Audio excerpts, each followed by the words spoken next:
From the HuffPost, The Lost Decade, How We Awoke to Climate Change Only to Squander Every Chance to Act. This decade was likely the hottest on record. As it comes to a close and another begins, one glaring question is, can the world make up for this lost time? We may look back on the years 2009 to 2019 as the lost decade, a time when the world awoke to the reality of climate change only to squander the chance to take the action needed to tackle it.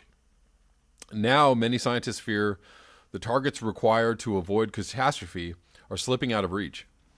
On December 15th, politicians from 194 countries wrapped up the 25th United Nations Climate Conference in Madrid, but in an outcome youth activists have described as another year of failure.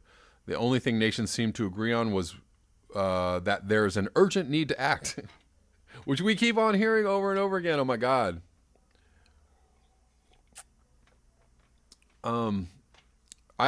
Let's see the steps, along with a citizens assembly that needs to happen post haste, vis-a-vis Extinction Rebellion or anyone else who has the urge or the will to get involved in something like that.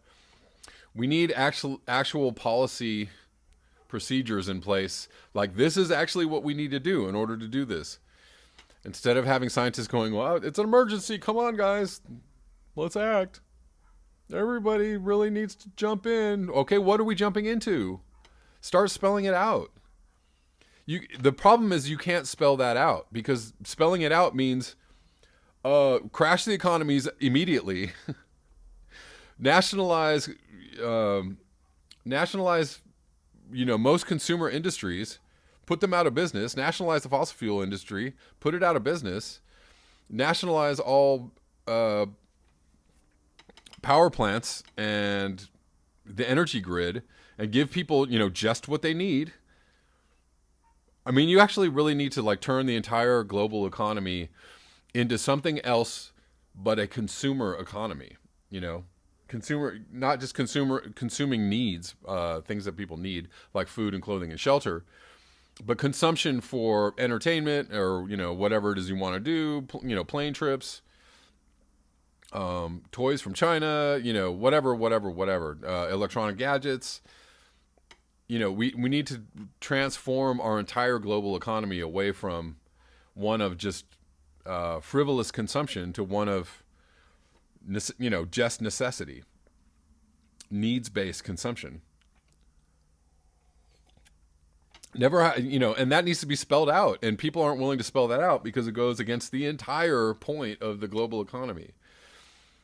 I don't hear a lot of people talking about that. Never have I seen a disconnect between what the science requires, what climate negotiations are delivering in terms of meaningful action, said Alden Meyer, strategy chief at the Union of Concerned Scientists. For 25 years, the world has been trying to figure out. We just can't figure it out. We've got really, big brains over here. How to tackle fossil fuel global warming, and now it's a crisis. Emissions are rising. This has been a lost decade. We need to listen to science, use it to craft policy and make it easily understood. Delighted to participate in the launch of United in Science Report, a global synthesis of the latest in climate science. As this decade, likely the hottest on record, comes to a close and another begins, one glaring question is, can the world make up for this lost time? Thousands of scientists recently declared a climate emergency, and the UN has given the world just over a decade to act. With the UN has given the world.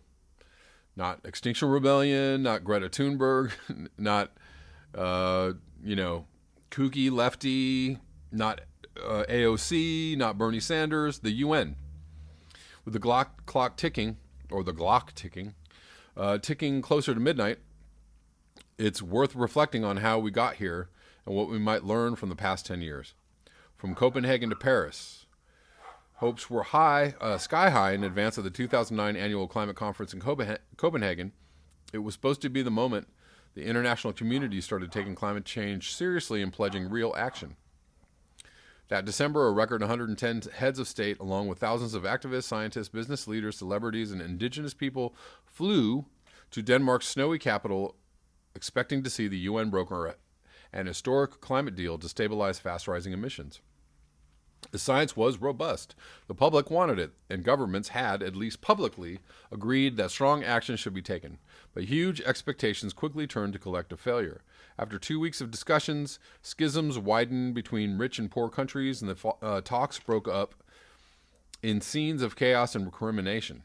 The grand plan to get all countries to agree to halve overall greenhouse gas emissions by 2050 and to hold global warming to a maximum increase of 2 degrees Celsius, around 3.6 Fahrenheit, above pre-industrial temperatures, flopped. And with that, the world went back to the drawing board.